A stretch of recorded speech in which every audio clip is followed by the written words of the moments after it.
bandhigiya shirkan culus waa beeshi madhibaan waxay baadigoob iyo baafin ugu jiraan wali xaquuqdii ka baadee ka maqnayd muddada badan isimada Puntland iyo ka maqnayd muddada badan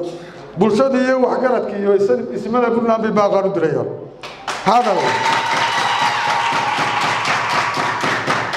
hadal aan bislayn iyo been laguma faane horta ayaa ka tira badan ayaa soo tirtay waxaan inta ku darayaa beeshani waa beel balaaran oo degtay inta af Soomaaliga lagaga hadlo khaasatan caawinta shirkada isugu timi waa intii deganeyd gobolka Nugaal ama Garowe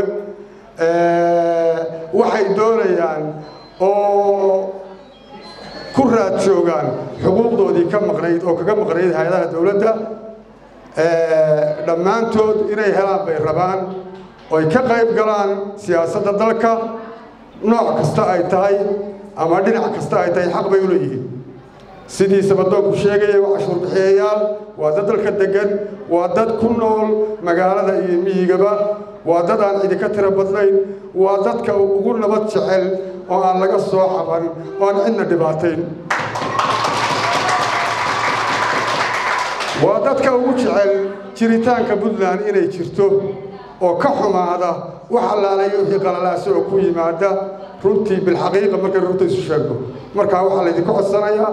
isimada Puntland waxgaradka culimada dawladda aqoonyahanka barbal hoos wuxuu eego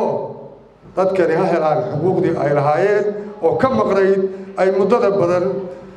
sida dulmiga ah kaga maqnayd